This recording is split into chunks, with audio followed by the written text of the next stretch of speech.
Our daily Bible reading for March the 4th. Our reading today comes from the Gospel of Mark, chapter 11. We'll be reading verses 20 through 33. As they passed by in the morning, they saw the fig tree withered away to its roots. And Peter remembered and said to him, "Rabbi, look, the fig tree that you cursed has withered." And Jesus answered them, "Have faith in God. Truly I say to you, whoever says to this mountain, 'Be taken up and thrown into the sea,' and does not doubt in his heart, but believes that what he says will come to pass, it will be done for him. Therefore I tell you, whatever you ask in prayer, believe that you have received it, and it will be yours. And whenever you stand praying, forgive if you have anything against anyone, so that your Father also, who is in heaven, may forgive you your trespasses. But if you do not forgive, neither will your Father who is in heaven forgive your trespasses."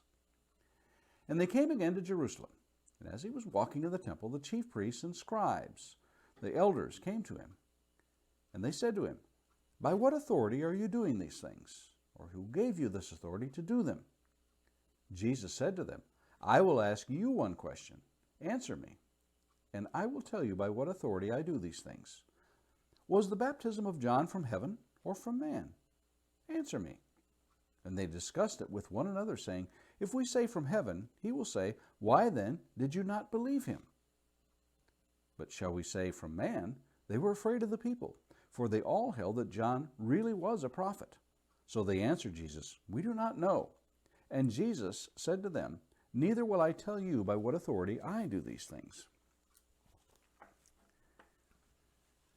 Some thoughts for today. No doubt you will see on the news that there will be miracle stories that will come about in the world of sports competition. Those who believe in themselves in spite of overwhelming odds. Our society today is drawn to stories of those who climb seemingly unassailable mountains of trials and yet overcome. For sure, we believe with these champions as they scratch and claw.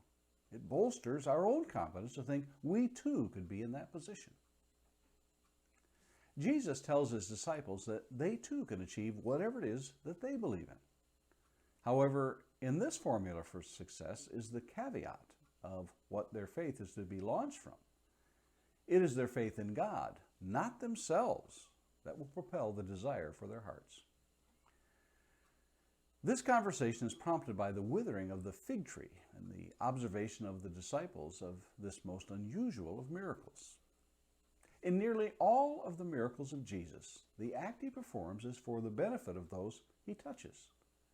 The extraordinary healings are those which bring health and life to those Jesus touches. The recipients are glad to have been touched by the Master. What is it that prompts Jesus to wield such unrelenting power against this seemingly helpless tree?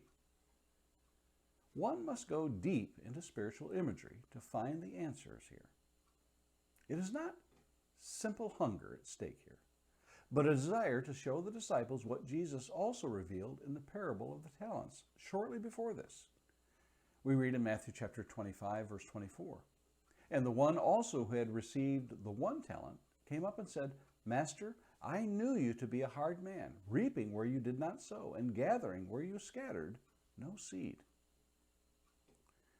All who are born to this world will come under the judgment of God one day. The writer of the book of Hebrews in Hebrews chapter 9, verse 27 tells us, "Inasmuch as it is appointed for men to die once, and after this comes judgment." There is an expectation that God shall seek for fruits in our lives. The question is, will he find them?